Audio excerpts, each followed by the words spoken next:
Hello students, আমি অভিজিৎ দত্ত। আজ আমি তোমাদের সাথে দশম শ্রেণীর ভৌতবিজ্ঞানের একটি গুরুত্বপূর্ণ অধ্যায় আলো এই চ্যাপ্টারের পরবর্তী অংশ আলোচনা করব।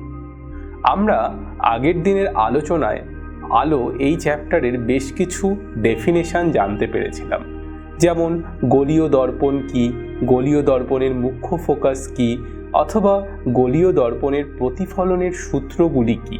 আজকের ক্লাসে প্রথমেই আজ আমরা যেই বিষয়টি জানার চেষ্টা করব তা হলো যে গোলীয় দর্পণে প্রতিফলনের ফলে যে প্রতিবিম্ব গঠন হবে তার চিত্র কীরকম হবে।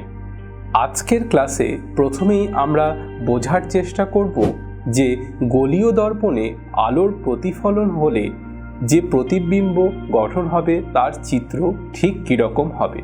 প্রথমেই আমরা দেখব যে আলোকরশ্মি যখন প্রধান অক্ষে সমান্তরালভাবে আসবে, আলোকরশ্মি যখন প্রধান অক্ষে সমান্তরালভাবে এসে অবতল দর্পণে আপতিত হবে, প্রতিফলনের সময় সেটি ফোকাসের মধ্যে দিয়ে বেরিয়ে যাবে। একইভাবে আলোকরশ্মি যখন প্রধান অক্ষে সমান্তরালভাবে এসে আপতিত হবে, উত্তল দর্পণের ক্ষেত্রে অপসৃত রশ্মিটি মনে হবে যে ফোকাস দিয়ে বেরিয়ে যাচ্ছে।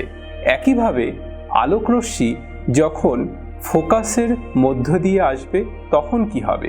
আলোকরশ্মি যখন মুখ্য ফোকাসের মধ্যে দিয়ে যায় তখন অবতল দর্পণের ক্ষেত্রে প্রতিফলনের সময় আলোকরশ্মি প্রধান অক্ষে সমান্তরালভাবে বেরিয়ে যায়। একইভাবে আলোকরশ্মি যখন উত্তল দর্পণের প্রধান বা মুখ্য ফোকাস অভিমুখী হয়, প্রতিফলনের সময় সেটিও কিন্তু প্রধান অক্ষে সমান্তরালভাবেই বেরিয়ে যায়।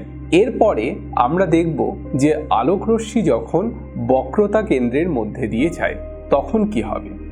আলোকরশ্মি যখন বক্রতা কেন্দ্রের মধ্যে দিয়ে গিয়ে অবতল দর্পণের ওপর আপতিত হয় তখন সেটি লম্বভাবে আপতিত হয় এবং প্রতিফলনের ফলেও সেটি একই পথে বেরিয়ে যায়। একইভাবে আলোকরশ্মি উত্তল দর্পণে বক্রতা কেন্দ্র অভিমুখী হলে প্রতিফলনের ফলে সেটি একই পথে ফিরে আসে। এরপরে আমরা যেই বিষয়টিকে আলোচনা করার চেষ্টা করব সেটি হলো উপাক্ষীয় রশ্মির ক্ষেত্রে আর অর্থাৎ বক্রতা কেন্দ্র এবং এফ অর্থাৎ ফোকাস দূরত্বের মধ্যে সম্পর্কটি ঠিক কীরকম। এই আলোচনার আগে প্রথমে আমাদের বোঝার চেষ্টা করতে হবে যে উপাক্ষীয় রশ্মি বলতে আমরা কি বুঝি। যে সমস্ত আলোকরশ্মি গোলীয় দর্পণের প্রধান অক্ষের সাথে খুব কম কোণ করে এবং গোলীয় দর্পণের মেরুর খুব কাছে আপতিত হয় তাদেরকে আমরা বলে থাকি উপাক্ষীয় রশ্মি। এবার এখান থেকেই আমরা এই বিষয়টি অর্থাৎ আর এবং এফের মধ্যে যে রিলেশন রয়েছে সেটিকে বুঝবার চেষ্টা করব।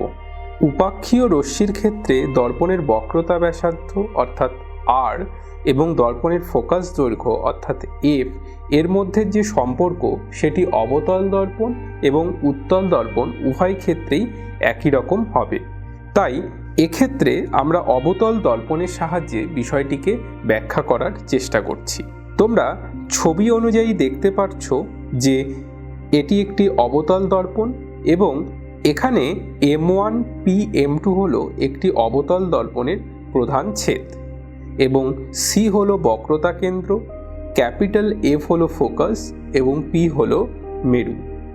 একটি আলোকরশ্মি RS প্রধান অক্ষে সমান্তরালে এসে দর্পণের ওপর ক্যাপিটাল S বিন্দুতে আপতিত হয়ে প্রতিফলনের পর ক্যাপিটাল F এর মধ্য দিয়ে যায় এবং ST হলো প্রতিফলিত রশ্মি এবং CS দর্পণের ব্যাসার্ধ বলে দর্পণের ওপরে এটি একটি লম্ব হয়। এবার প্রতিফলনের সূত্র অনুযায়ী তোমরা জানো যে angle RSC equal to angle TSC এবং এই দুটিকেই আমরা থিটা হিসেবে ধরে নিয়েছি। RS এবং CP এক্ষেত্রে পরস্পর সমান্তরাল, সুতরাং আমরা বলতেই পারি angle RSC equal to angle SCF equal to theta, কারণ এরা একান্তর কোণ। সুতরাং angle TSC equal to angle SCF বা angle FSC equal to angle SCF. অতএব আমরা বলতেই পারি সিএফ ইকুয়াল টু এফএস। এবার ধরা যাক দর্পণের উন্মেষ তার বক্রতা ব্যাসার্ধের তুলনায় খুব ছোট এবং আপতিত রশ্মিগুলি উপাক্ষীয় রশ্মি। আপতিত রশ্মি আরএস মেরু পি এর কাছে আপতিত হয়। সেক্ষেত্রে FS nearly equal to FP. সুতরাং আমরা বলতেই পারি সিএফ ইকুয়াল টু এফপি বা FP equal to half of CP. এবার চিত্রানুযায়ী তোমরা বুঝতেই পারছো এফপি হচ্ছে focal length that is small F আর সিপি হচ্ছে বক্রতা ব্যাসার্ধ দ্যাট ইজ স্মল আর। তাহলে আমরা বলতেই পারি এফ ইকুয়াল টু হাফ আর অথবা আর ইকুয়াল টু 2f। অর্থাৎ আমরা বলতেই পারি গোলীয় দর্পণে সেটি উত্তল হোক বা অবতল বক্রতা ব্যাসার্ধ ফোকাস দৈর্ঘ্যের দ্বিগুণ হবে। এবারে আমরা দেখে নিব গোলীয় দর্পণের কিছু ব্যবহার। প্রাত্যহিক জীবনে গোলীয় দর্পণের কিন্তু অনেক ব্যবহার রয়েছে। তোমরা দেখবে যখন তোমরা দাঁতের ডাক্তারের কাছে যাও দাঁতের বিভিন্ন পরীক্ষার কারণে, তো ডাক্তারবাবু একটি হাতলযুক্ত যন্ত্র ব্যবহার করে এবং এই হাতলযুক্ত যন্ত্রের শেষে একটি অবতল দর্পণকে লাগানো থাকে এবং ডাক্তারবাবু এই যন্ত্রটি যখন তোমার দাঁতের সামনে নিয়ে আসে তখন এই অবতল দর্পণের ফোকাস দৈর্ঘ্যের মধ্যে তোমার দাঁতটি চলে আসে। এর ফলে তোমার দাঁতের একটি সোজা এবং বিবর্ধিত প্রতিবিম্ব তৈরি হয়। ফলে ডাক্তারবাবু সহজেই তোমার দাঁতের পরীক্ষাটি করে রোগ নির্ণয় করতে পারে।